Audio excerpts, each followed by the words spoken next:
will be very fast.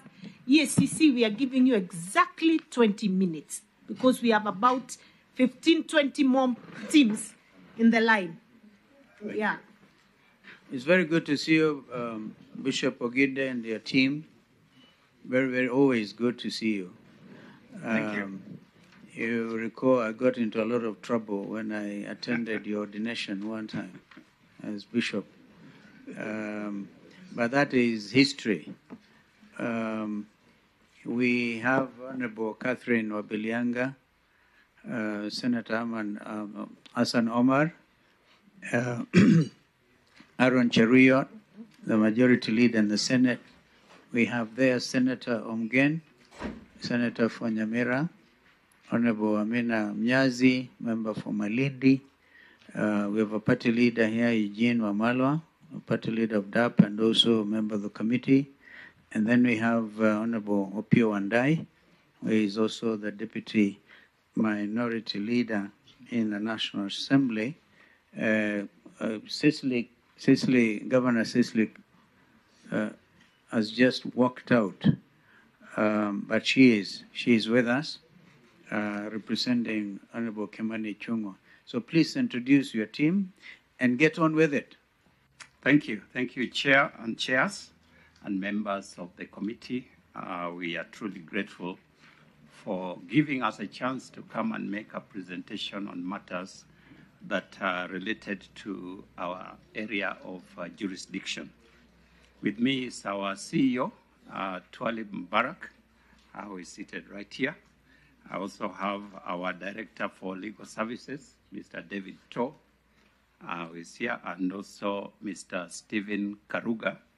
On far left is also our Senior Legal Officer and PA to CEO.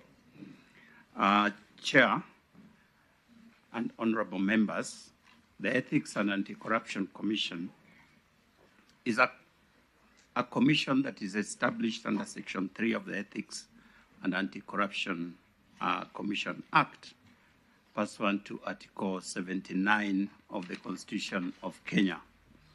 The general mandate of the Commission is to ensure compliance with and enforcement of the provisions of Chapter 6 of the Constitution.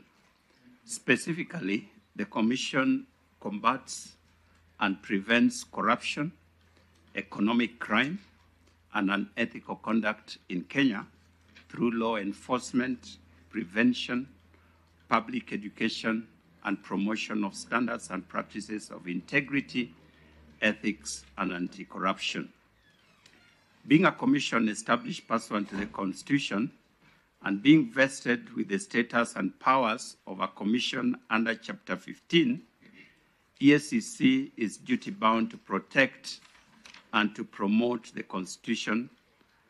Of particular interest to the Commission is the protection and promotion of good governance, integrity, transparency, and accountability, being part of our national values and principles of governance as espoused under Article 10 and the guiding principles of leadership and integrity under Article 73(2) of our Constitution. In our presentation today, we will confine ourselves to 5 issues that are related to strengthening the legal and operational framework for enhancing integrity and combating corruption, as has been the cry of the people of Kenya for a very long time. We will not take very long because we'll give a very quick overview on these matters, but eventually we hope we can give a more detailed presentation. So allow me at this point to invite our CEO, Mr. Twalib Mubarak, to make a presentation on our specific issues of concern. Thank you, chairs and honorable members. Honorable chairs, members of the National Dialogue Committee, I have to make sure that I read there so that I don't go wrong. Chairs, one thing that I would like to start before I go to the 5 main points is that one scholar noted that around the world, corruption has become a primary mechanism by which power and politics functions. And that is why you find the Americans, we started the campaign and formed the anti-corruption body in 1999. The Americans in 2022, they have classified corruption as a threat to national security, and they have come with a strategic concept on how to deal with corruption. The first issue that I would like to talk about, chairs and members, is the appointment of persons to state and public offices. The constitutional threshold for appointment of persons to state and public offices is based on the guiding principle of leadership and integrity under Article 73(2), which includes 1, selection on the basis of personal integrity, competence and suitability, or election of free and fair elections.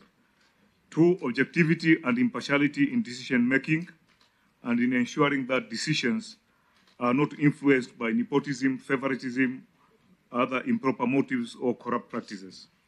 3rd, selfless service based solely on the public interest, which must be demonstrated by honesty in the execution of public duties and declaration of any personal interest that may conflict with the public duties.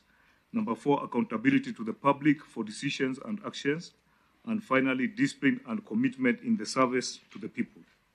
What we have observed, chairs and members, is that persons with integrity issues in this country have been cleared to run for elections or appointed to state and public offices, contrary to the provision of Chapter 6 of the Constitution, and this has become one of the main factors that breeds corruption and impunity and poor governance. EACC proposes an enhancement of procedures and mechanisms for vetting of persons for election and appointment to both state and public offices, and we believe this will entail amendment of the Leadership and Integrity Act of 2012 for the effective administration of Chapter 6 of the Constitution, which will ensure selection on the basis of competence, suitability, and personal integrity. I think we are one of the very few countries in the world where you have people holding senior positions, and some of them have even murder charges. That's something that needs to be addressed. Chairs and members, the second issue is about electoral justice and related matters.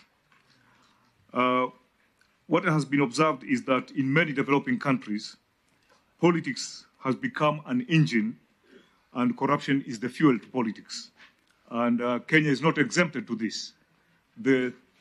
It's one way or another, it's one feeds the other one. The politics feeds corruption and the corruption feeds the politics. I can see Senator Hassan is a little bit surprised. Maybe, sir, at a later stage. Because you have to avoid those grimaces by Senator Omar. He's quite good at it, so it can be very intimidating. Just get on with it. Sorry, Chair. So we are talking about campaign financing, chairs and members, and based on EACC annual corruption perception survey, it is noted that there are increased incidences of corruption during election years in the form of embezzlement, fraud, bribery, misuse of public service and resources. Chairs and members, the observation by this commission is that increased incidents of corruption can be attributed to campaign financing, public resources, such as motor vehicle, staff that have been used irregularly to support aspirants serving in the public position. The Commission recommends operationalization of the Election Campaign Finance Act of 2013 and a radical change of the political culture where handouts and bribery become the source of winning elections. Because what we noted, chairs and members, is that especially if you look at county level, you'll get a governor who will tell you openly that I have used this amount of money for campaign. And once these governors occupy those good offices, I think you can see it practically that the priority is to start recouping what they have spent in a wrong way, not in the right way. So the other issue is about constitutional safeguards under Article 99 and 193. And the Constitution provides safeguard under Article 99(3) and 193(3) on presumption of innocence. And our observation as a commission is that state and public officials implicated in corruption and unethical conduct continue to hold office until all possibility of appeal or reviewed are exhausted. This is a very controversial issue, But as EACC, we believe that there is need for the Constitution. EACC recommend that the Constitution in Article 99.3 and 193.3 be amended so that persons who have been convicted remain disqualified from vying for electoral office until the conviction is set aside by an appellate court. Then the third issue here, we are talking about devolved government. Since the 2010 Constitution, chairs and members, there's two systems of government, that is the national government and the county government. We have been seeing a lot of issues to deal with corruption on governance at the county level, and we believe that county governors exercise executive powers without commensurate accountability. We have many people in the regions who like to occupy certain positions in counties because they are qualified, and most of them are unwilling to go and serve in the counties because many counties operate like sultans or chiefdoms. Because unlike in the national government, where for you to be dismissed, there's a very elaborate laid-down mechanism for a public servant to lose his job. In the counties, it is very easy. If the governor is not, it doesn't like you as a result of certain interest, arbitrarily he can sack you. So these are some of the things that EACC notes, that most instances of corruption in the county governments are instigated by governors through fears and proxies, yet they remain the principal beneficiaries, but you find there is a loophole in law, you are not able to pick them directly. Whereas the accounting officers, who are mainly chief officers, are held responsible, and the principal beneficiaries, that is the governors, often escape the responsibility and accountability. EACC proposes a legislative amendment to hold governors accountable for corruption within the counties.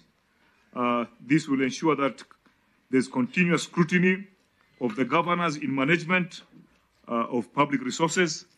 And chairs and members, let me divert a little bit on this.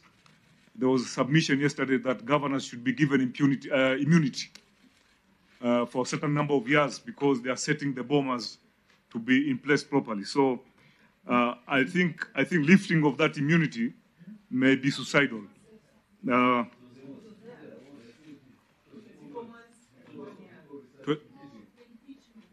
Oh yeah, that's what it means actually. I'm a layman, I'm not a lawyer, but I think that kind of request, it will create more chaos than accountability, because what they are telling us is that they are ready for responsibility, but they are not ready for accountability. And we say that responsibility minus accountability is equal to corruption.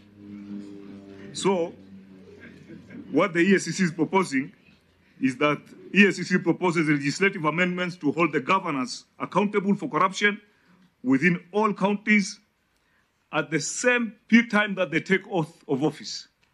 No grace period for impunity. They will ensure this will ensure a continuous scrutiny of governors in management of public resources.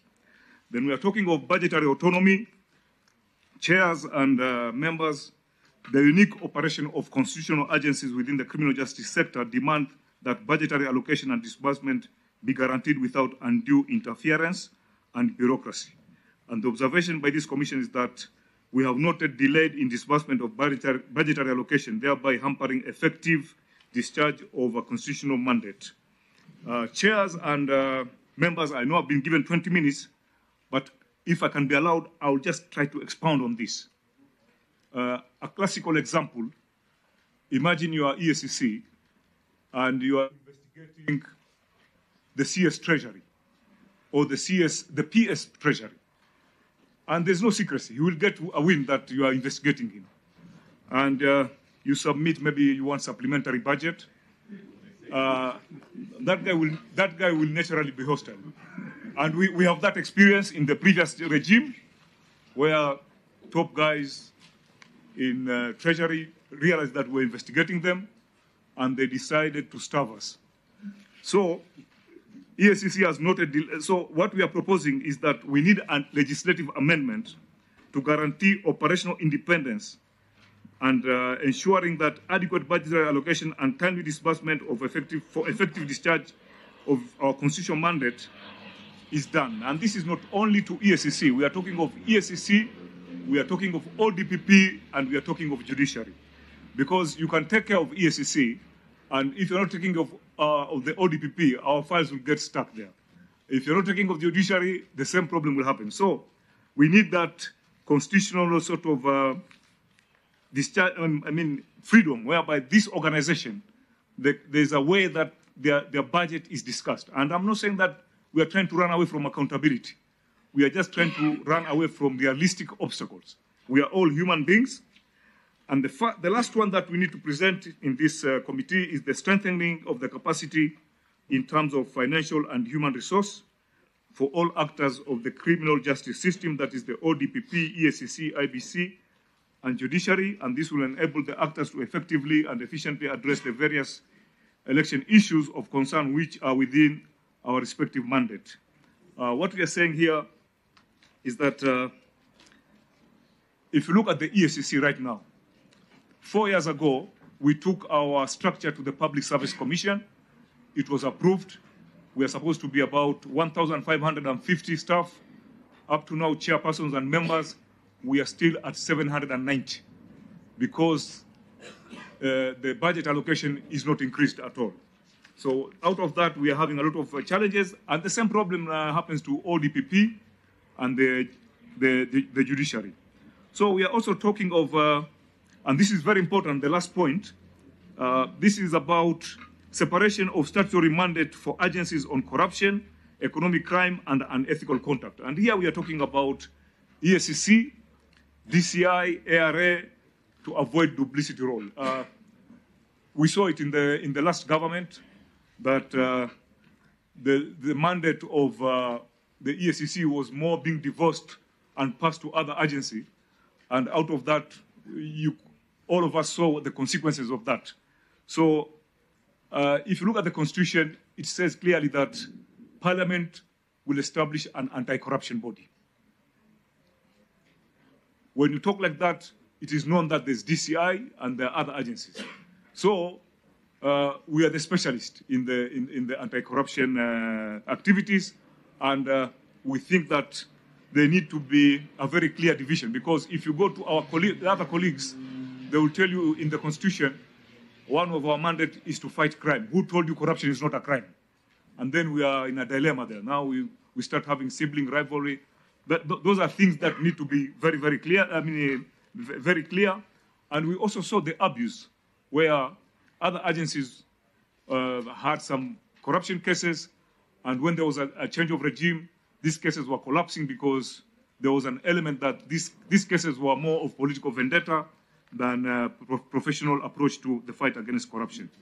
The last one is about, I'm sorry, this one will touch on the senators and members of parliament, and I beg to apologize in advance. You don't need to make any apology, Mr. Talib. Chairs he did, on a light note, you didn't apologize for mentioning governors. And I was seated right here. So you need not apologize for MPs. I have no apology for governors. And also for MPs, kindly. I have no apology for governors because that's the reality on the ground. The issue of addressing of conflict of interest arising from members of oversight committees of parliament who are under scrutiny by law enforcement agencies. Let me elaborate on that. Chairs, you appear before a committee either in Senate or in the National Assembly, and when you appear there, out of the, let's say, 14 members, 3 of them have issues with you at the commission. So these people pre-arrange themselves because they know there's parliamentary immunity, and you go there as a very subdued person, and the first question you may be asked, maybe you have been summoned to come and explain about a certain project that is stuck. Then from nowhere you get a member of parliament, he starts by asking you, how did you buy that building at Integrity Center? It's not in the agenda. Then the other one tells you, but you're being given a lot of money. Where is this money going to? And you can tell very well, this is just vendetta because these guys have got issues with us. They have files with us. Some of them we have taken the files to ODPP, and then you remain helpless because you have to observe the respect and the rules of this parliamentary committee. So we feel, I can see Senator Cherege is, Senator Cheriot is trying to smile about that issue. I think, Chair, we need to have laws whereby when we are summoned by this committee, the Commission can write to the Clerk of the National Assembly that these committee members, A, B, C, D, we have issues with him here. In a very civilized way, he should be exempted not to appear before that committee. Because we are having a lot of problems and we are not able to talk in the open that we mheshimiwa wako na maneno kwetu. Iko file hata inaenda kwa DPP ama imeenda. So you just stay there as a lame duck. You are being abused, you are being harassed, and you keep quiet. And some of us, we are from the military background. We just say, yes, sir, yes, sir. Yes, sir, we've kabisa hii tumeona kabisa tutatengeneza. And you leave, but there's a problem. So please, this committee, try to look into that issue because it may be cutting across other agencies, not only EACC. And it becomes a problem. You cannot tell that guy in front of you, in front of the media, that I think you are harassing me because you have a case with us. It will look very disrespectful. But there should be a mechanism where those agencies can write to the Clerk of the National Assembly or the Senate that we are appearing on this date, but so-and-so has got an issue with us. We may not elaborate, just say he has an issue with us, so-and-so, kindly he should be exempted from participating in that forum. That will help us a lot. So that is the last point that we had, and we are requesting the chairs that we present a detailed memorandum since time allocated is very limited. And we once again would like to thank you for giving us this opportunity to present our case. Thank you, sir. Well, I thank you. We thank you for that presentation. Indeed, you're quite right. We think this is a very thin memorandum. And yet the work you're doing is so key to the well-being and the future of this country. You have been very bold when you started by saying there are persons holding public office who should not. And there's precious little you can do because of that presumption of innocence in law, that every person is found to be innocent until they are proven guilty. Had we, as a country, achieved clarity on that issue, we'll be very far away.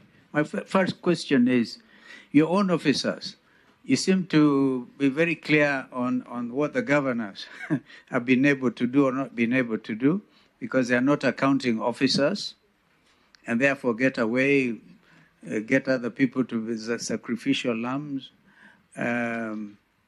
But it has also been reported your own officers go out to the counties.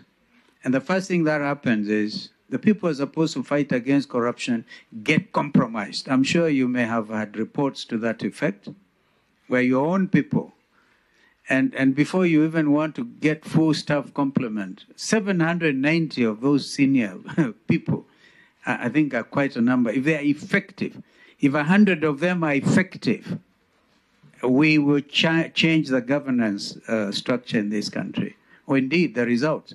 When they say corruption fights back, and all of that. So where you make recommendations, Bwana Talib, that certain regulations need to be done, Commission recommends this and the other, I think you do need to give us specific proposals on which aspects. For example, the Election Campaign Financing Act, unless you have stolen in this country, you have no hope of winning an election. That is my own, I put it to you, and prove me wrong, that unless you steal and steal big, you cannot win an election in Kenya. You may disagree with that proposal, okay? Yeah, and because that is a perception. And again, you talked about the last regime, even the current regime, where we are told that you are used as a weapon. You weaponize EACC. Are you therefore independent? I want to get that from you, because I'll give you a classic example. A senior member of Azimio Coalition is called and sent out there. We get Martha Karua, who was the running mate to Raila Odinga, comes in. She's senior counsel. She's not even allowed entry to Integrity House. And by the way, Integrity House, I'm sure you know, but Natalib has his own history, okay, which is really founded on deep corruption. I would have expected they would have moved out of Integrity House and look for another building. Look at the history of that building. But I want to commend you for being bold. But let us have specific aspects of legislation that you'd want worked on. And then, if you can be independent, this country will make progress. And that's why, and I saw Bishop Oginda there as your chair, sometimes I pity him, as I did pity his predecessor. Because the moment you're appointed there from the faith community, you're seen, the first perception within the first few years is you've already been swallowed up. You lose your ethos. And so, corruption is our problem. The elephant in the room in this country is corruption.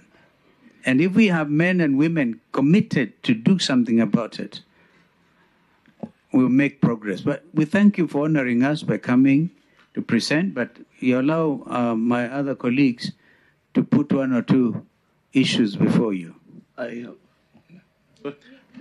Mine will be two questions.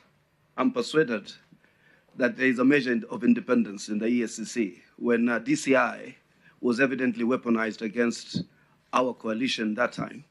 ESCC remained fairly independent and fairly professional. But we need now very specific proposals as to how you delineate the mandate of the DCI and the mandate of the ESCC when it comes to matters corruption, so that then there is no, that crime-fighting architecture also is not interrupted drastically, and that when one is not investigated for corruption, the other one then is not also doing it, and therefore the war on corruption loses there. My second question, Kenyans expect convictions.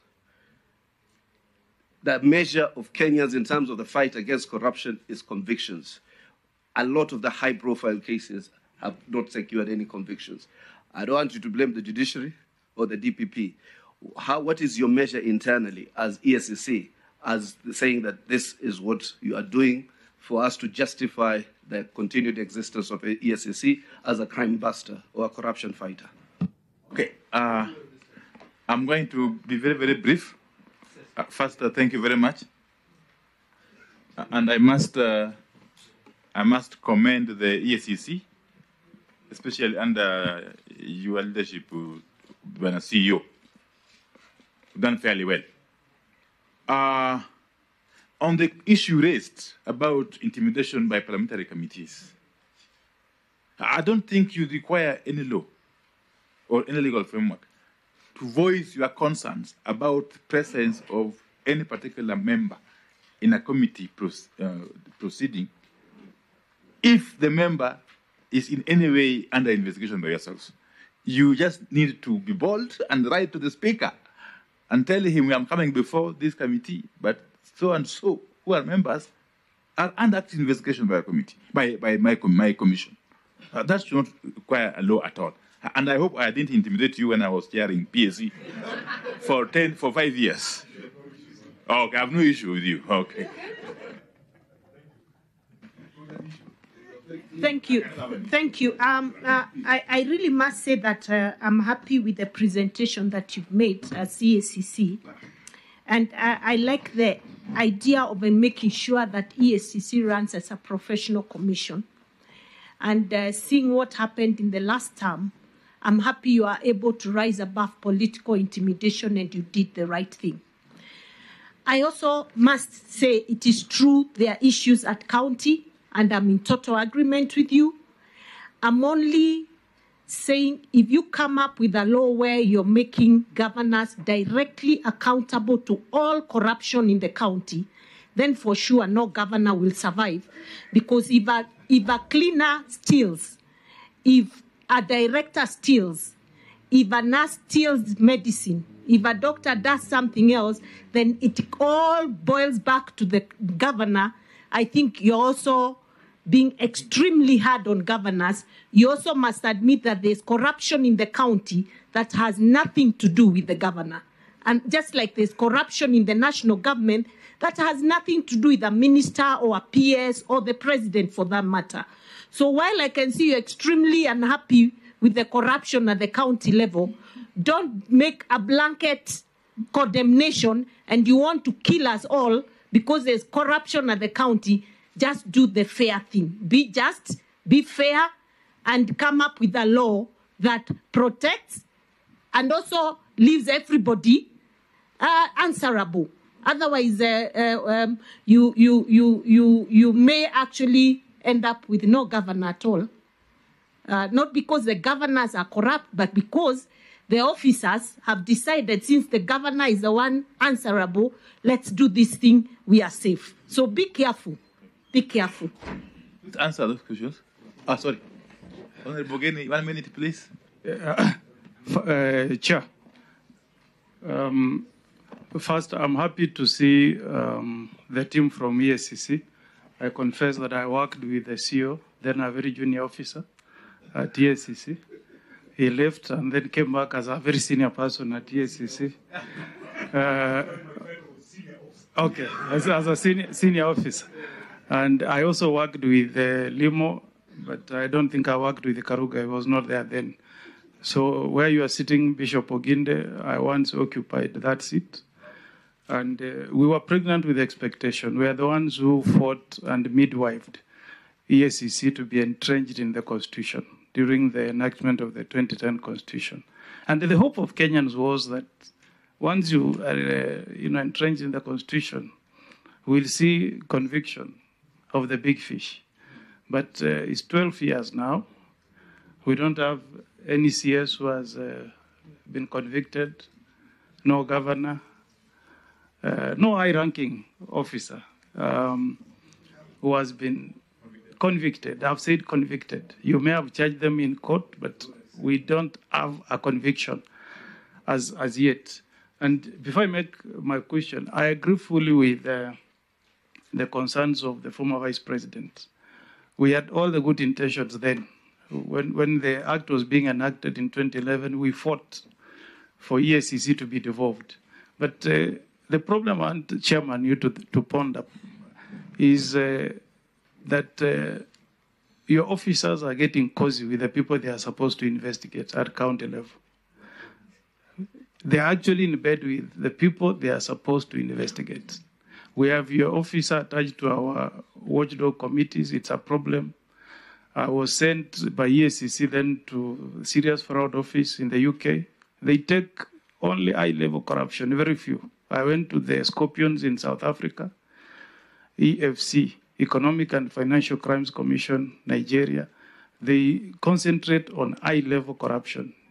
The rest of these cases you can leave to the police. So as you plan on your strategic objectives, maybe consider that you need to rethink that strategy of having your officers at the counties.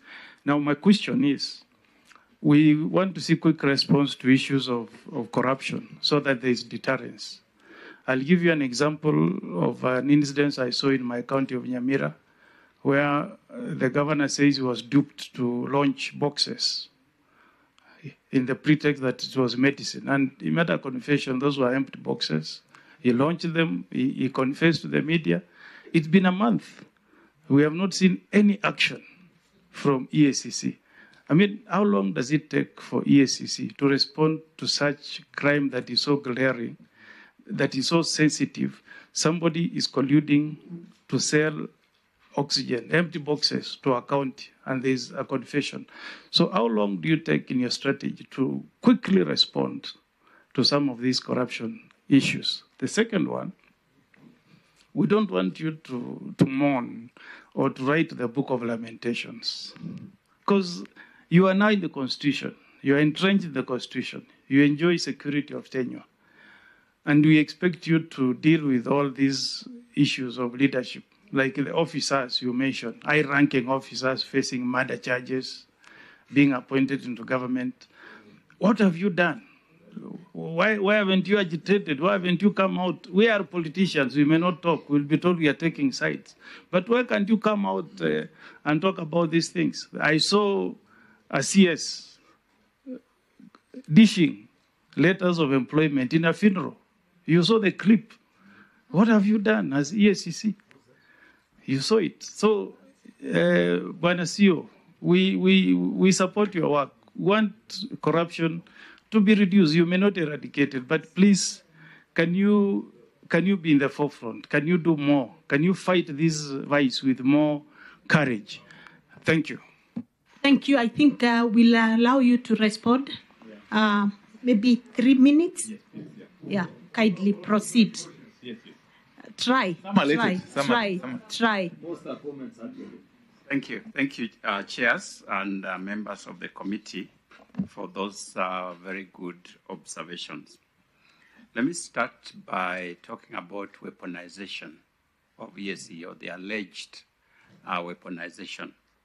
In the short time that I've been in the commission, I have been very keen, because from the outside that may be perception, very keen to find out how the commission works.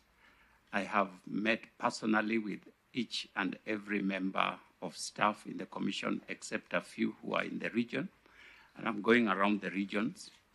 And I can tell you that sitting in the seat where I'm seated as chair and receiving the reports of the various cases that we have a team of young men and women, and I say young perhaps because I am old, but the majority of our staff are very young men and women of this country who believe in this country. And the work that they are doing is exemplary. So what comes out very clearly is that we do our work in a very objective manner. The cases that we deal with go through a lot of processes, and one of these days you would be privileged to come so that we can take you through the process that we follow before a case is forwarded to the Office of the Director of Public Prosecution. And it is a very rigorous process. We do our own internal audit on each of the cases. If you check very keenly, most of the cases that we forward to the ODPP rarely fail or are withdrawn or dropped. And this is because of the kind of work that is done. The apparent appearance of weaponization, if I take a case on point, like the recent case which I think has been referred to here, of one of the governors who was summoned to EACC offices for former governor, rather, in EACC for probing and investigation and interrogation. The party to which this former governor belongs came out in full force, alleging that this was politicization and weaponization of EACC. As we speak now, we have just concluded our investigations on this particular person. We have forwarded that file to the Office of the Director of Public Prosecution for further action. We cannot do that unless there is evidence of wrongdoing. And we are going to follow this same method because we have a systematic way of doing things because of the low capacity that we have, both in terms of personnel and also in terms of finances. So we cannot pursue all the cases that we want to pursue, that which also answers the question of how long does it take. We have 11 regional offices across the country, covering 47 counties. I've just come from Isiolo this last week. They cover 5 counties, very vast. In order for these people to do the kind of task that they need to do, it requires a lot of resources, time, and so on. So this is why we are asking that our capacity be increased so that we can act as quickly as possible on the cases that come up. thirdly, as I close and hand over to the CEO to answer some of the other questions, you'll find that our mandate, unlike what Honorable Mugeni raised in other jurisdictions, we are supposed to respond to all kinds of corruption cases and bribery cases. We receive thousands of reports from Kenyans who have witnessed incidences. This can range from a person, I have given this example before, immediately arrived in office, somebody sent an email because a chief had demanded 200 shillings from them, and they wanted EACC to act quickly. 2 weeks later, before we didn't reply, they sent a reminder. We have not seen any action taken on this chief who has taken 200 shillings. Now, 200 shillings for us is very small, but for this person to write, it is a very significant amount of money for them. On the other hand, we are dealing with cases where people have embezzled 8 billion shillings, some 50 billion shillings. So this is the scope that we have. It therefore requires that we focus, and we have focused our attention on high-impact cases and on high-impact individuals. That's why sometimes you do not see the quick responses to some of the incidences as we would expect from us as an office. But our mandate is very broad and very widespread. Let me allow CEO to answer the more specific questions. Thank you. Muna CEO. Thank you, sir. I think first I would like to blow my own trumpet. I have served in this government as a public officer for 40 years.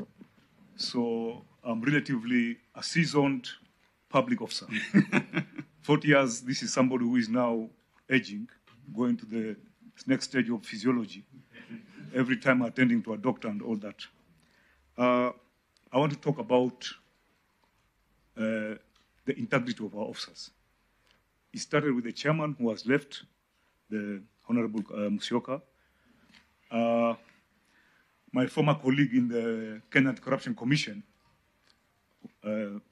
Honorable Omogeni, we were together, and I can tell you that most of those guys who people say are extorting as EACC officers are conmen. Most of them. And I can give an example. I will not mention names. One MP came furious to my office saying there is a senior officer in the regions who is taking money, and she wants to report. It was a lady MP. And she came with another MP who used to be a member of JLAC. Said, come to my office. They came, they gave the story, and I asked for the name of that person and the telephone number.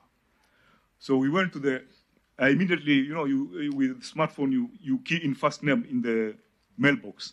There's no such a person. Immediately I called the HR. Do you have such a staff? No. The MP was dealing with a conman. That is what is happening. They are very smart. They have business card. There is even one conman that we arrested, and he told us openly he is a professional conman. His children are in school, even university, and he's making good money. And even if we release him, he will go back to be a conman. And he said openly that he's a university graduate, desperate, looking for employment. He cannot get employment. So most of these guys purporting to be EACC officers are conmen. And we tell people, if somebody says that he's an EACC officer, check with us. Or normally we say, we write an official letter to you, and we tell you, so and so and so and so will come and see you, because we don't allow one officer to do investigation. If somebody says this person has taken bribe, it becomes difficult to confirm who is right and who is wrong. So our process is that investigation should be done by 2 people and above. The issue that was raised by Senator Omar on conviction, I'm surprised because we don't convict. We take our files to the DPP, and the DPP is the one who prosecutes, and then there's conviction. So when the case is with the DPP, it is beyond our control, Senator Omar. We cannot determine the time, and it is out of this, I want to answer another question. Senator Omogeni asked us that we have not jailed or convicted senior people. We have 9 cases of governors before court, starting with Governor Sonko, Governor Obado. I think if you look at the hierarchy, political hierarchy of this country, I'm not wrong, but if I'm wrong, I may be corrected. I think after the president and the deputy president, a governor is a very senior person, I think third in the system. So when we have 9 governors we have charged, 21 governors we are investigating, and people are saying you are still not pursuing the right people, I think there's a problem. Secondly, some of the questions that you have raised here, I have seen they are laced with political sensationalism, connotation. And I cannot blame you because I know you are politicians, but I have to answer you as an executive officer who I will never dwell into politics in my life. The issue being raised that we take sides, there was a change of government and we saw which cases collapses. And I keep on telling everybody, show me one case from EACC that collapsed because it had a political so-called victimization. So also there was this question that we have 700 staff, we can cover the whole country.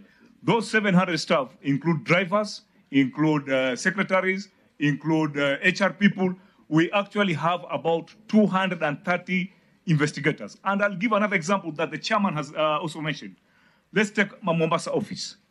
Mombasa office covers Kwale, Taita Taveta, Mombasa, and the port. We have only 5 investigators in Mombasa office. People bringing question of 500 bob, 100 bob, 1 million, all those cases. And we don't have the capacity, we prioritize. And we have talked about amendment of the law, that the law right now says that anybody reporting a corruption case, we must deal with it. And this is what the chairman was talking about. Mtu ameambiwa itete 200, anasema kesi yangu imefika wapi. Senator Mogeni said he went to the serious fraud office. I also went to the serious fraud office. And just for your information, you've talked about the South African Anti-Corruption Agency. They are now taking us to give them classes on asset recovery. Because in sub-Saharan Africa, they have established that if there's any agency, anti-corruption agency that is good in asset tracing and asset recovery, is EACC. We are going for that to give that training. We'll run it. We are giving support to the DRC. We are giving support to Mozambique and Sierra Leone. So we are a reputable, respected organization, and somebody has said that he has given us the work and we are not performing. I have always argued that whoever thinks that corruption will be fully addressed by an agency, one agency, is very wrong. Corruption must be addressed in threefold. We must address our political culture. The previous chair said that if you don't have money, you cannot you cannot contest. It's subject to argument. It's subject to argument. It's just like this argument where people say. Now conclude, please. Yeah. Yeah. It's just like this argument. People say poverty breeds crime. But kwa tukulamu kule watu maskini na hawaibi. So others will tell you it's the culture. It's not about poverty. So it's subject to argument. So what we are saying is that the issue of the issue of fighting corruption, we must address the political culture. It must be a clean political culture. Then we must have the public that is self-abhor corruption. There was a time in this country, people used to address policemen taking bribes. Now, here you find policemen all over with big stomachs, collecting bribes all over the places. And when you ask them, in that matatu that is giving bribe, there's a senior civil servant, there's a professor. Why can't they tell the driver, if you give this man bribe, we are going to report you? So we are talking of a collective approach in the fight against corruption. Then last bit is about the agencies and the executive. We need a well-equipped EACC, well-equipped police, well-equipped ODPP, a judiciary that is well-funded. Right now we have 9 cases of governors. We don't know when they're going to end. We have cases in anti-corruption that are as old as 15 years old. Before I left for Kengen, cases were there. Up to now, I'm a CEO waiting for the next 1 year to go. Those cases have not been concluded. So let us not look at bashing at EACC. Let us reason in a very strategic way in how we can address this problem of corruption. Thank you. As much as I've talked about all other issues, to conclude, Governor, we agree with you. We are not against the governors, but I know you are one of those good governors in this country, and I have not said that all governors are bad. There are some governors, quite a number of them are good, but also we have some that are not very pleasant. Thank you very much. Thank you. Thank you. Yeah. Sorry, before you go, please, if you want this to be useful, delineate statutory mandates. Can you tell us what should be for EACC? Through the chair, Senator, because I just denied Amina a chance. Then you spoke, my apologies. and she's wondering why. My apologies. I just wanted them to clarify how to. That is delineate. corruption, you know. I apologize, Chair, but my neighbor has given information. I just wanted you know, if you make this blanket statement, I agree there is duplicity of roles. Can you tell us what EACC should handle, what DCI should handle, what ARA should handle? Yeah, in their detailed memo. Yeah, So let's leave it there. Thank you. I'm sure you've heard. Let's allow the former Auditor General to take the seat. Thank you very much, EACC. Tumeshukuru. Chair, does it mean Ken CHR did not come? No, there's a problem in that commission then. I used to be there. Imogen, Ken CHR has not come. Mr. Uko, welcome. You had the introductions, we won't repeat introductions, and we know you. Just go to the point.